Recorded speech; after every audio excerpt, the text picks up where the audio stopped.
With the first thing we hear upon finally reuniting with Poppy and Kissy being a heartfelt apology for everything that she's put us through, can we really still say that Poppy's evil at this point? After waking her at the end of chapter 1, we're not actually formally introduced until the start of the next chapter. In our initial meetup with her, Poppy apologizes for startling us and said she'd like to repay us for opening the case.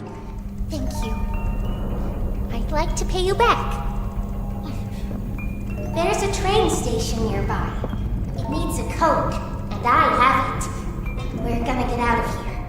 She comes across as this sweet, playful little girl as we follow her through the vents, and she often giggles and jokes around with the player. As soon as you get on up here, while I'm still a doll. We can also hear her humming as we trail behind her. Then when we were reunited in chapter 3, Poppy seems genuinely concerned about the player after she stops Kissy from jacking our back in play care. She tells us that Kissy and her are there to help us and that she's glad Ollie was able to navigate us this far into the factory. She also mentions that he's the reason they were able to find us, which leads me to believe that she was looking for us after the train crash. During this scene, I think we get a good idea of who Poppy is though. She acknowledges that we're hurt and how we've been through so much. And then we see her soothe Kissy, reminding her that things will be okay before we're separated again. Hey, you'll be okay. We'll be okay. When we meet up with Poppy at the end of the chapter, she's relieved we made it past Catnap and decides we deserve more context about the Hour of Joy. After the VHS tape, she talks to the player about her memory of the Hour of Joy, and it genuinely sounds like this had a real effect on her as she's sniffling through this speech. And then when we're on the elevator heading to the labs, she's distraught once Kissy is suddenly attacked.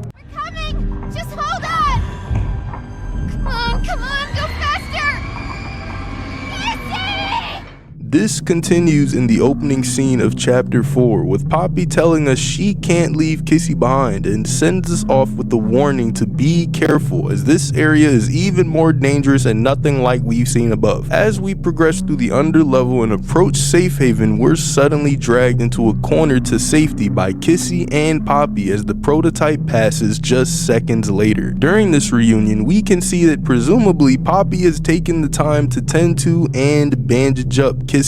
And after we safely make it into Safe Haven, thanks to Poppy guiding us, she gives us an elaborate plan on how to save the orphans. Even in her conversation with Dowie that we overhear, Poppy is constantly trying to reassure him about her plan and apologizing for being gone. And before the explosions in Safe Haven, Poppy's only concern is making sure the other toys are protected and can get away from the prototype. Even at the end of the chapter, Poppy confronts us about killing Dowie. It's still unclear if she knows that he went berserk or how she knows it, like we were just witnesses to a crash out and had to fight back.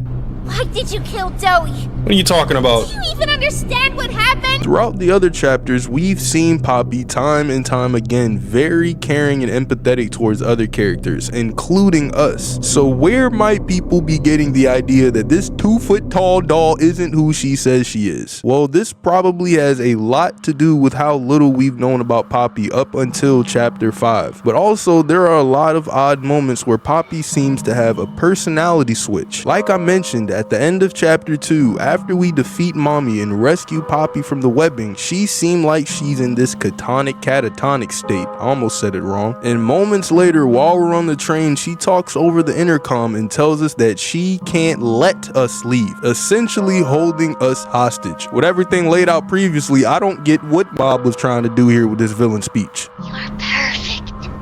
Too perfect to lose. I'm sorry. I can't let you leave. And I mean, even the unused dialogue made her seem less sketchy, and I think we can also agree that Poppy's demeanor towards us changed after chapter 2. Suddenly, we became a tool for her after we took care of Mommy Longlegs. She told us she wanted us to help her with her plans to take the factory down, and then we're introduced to Ollie, who sends us off to redirect the red smoke, sends us to turn on a bunch of different electrical generators and then get rid of Catnap. Then there's all our side side missions in chapter 4, helping Doe, fixing the generator, finding the Omni Hand, setting up bombs, and then her whole plan for us to get rid of the prototype and save the orphans. While she might not outright give us all of these objectives, she's the main reason we're still in the factory and completing these tasks, without much context as to why we're doing all of this. Another big reason I think it's hard to know what Poppy's true alignment is because no one in this factory seems to trust her. The toys in Safe Haven are wary of her. Doe doesn't fully agree with her plans and questions her about leaving, and every other character we encounter seems to tell us that we don't truly know who she is or that she's lying about her part of the Hour of Joy. Did she leave out that crucial detail? I need to play at being stronger than you are. You can come home.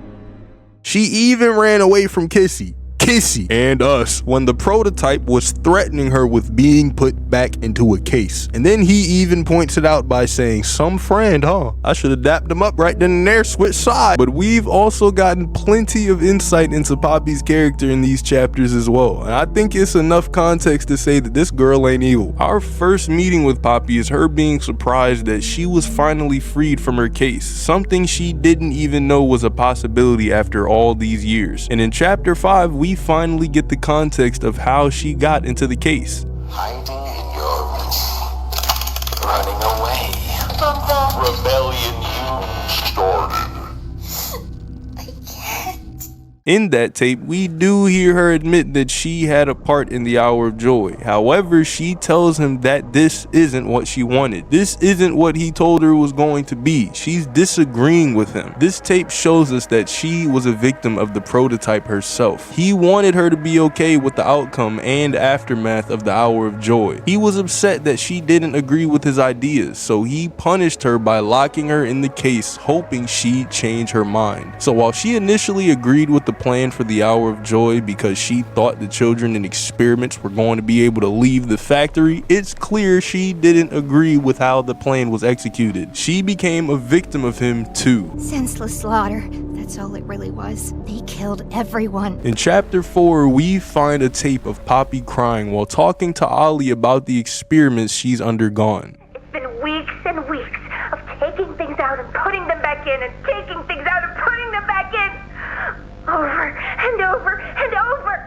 We're assuming these experiments took place after Elliot's death, so once he's passed, Poppy became a victim of Playtime Co. We're pretty certain that she agreed with whatever the original plan was for the Hour of Joy because of what Playtime Co. was doing to her and all the other orphans. And I say original plan because she said multiple times that this isn't what she thought it was going to be. It's not what she wanted. Now, we could argue that being a victim of the experimentation doesn't automatically make you a good guy, as we've had many examples of the bigger bodies and other toys that obviously took part in the massacre of the employees. But we've also seen many examples of toys that have never been hostile to. Doe, Kissy, the Safe Haven toys, Giblet, Chum, who else? Poppy herself is a perfect example of this too. During the ARG, P.D. Preston Willard notes that the Poppy doll ran into their group. The Poppy doll. He said that she explained to him that she wouldn't rat them out, but if someone asked her about seeing them, she would have to tell what she knew. Not to mention how she's never been hostile towards us. She even told Kissy to back off. And when we find her in chapter 5, she immediately apologizes to us about how things have turned out and for running away. To me, everything we've seen suggests that Poppy isn't evil. She's someone who tried to do the right thing, made mistakes, and ended up trapped in the prototype's lies. So after all this, if we're saying that Poppy truly isn't evil, could anything happen, or is there anything Poppy could do to change our opinion on her? What do you guys think? Let me know down in the comments. Thanks for watching, subscribe, and click on this video right here.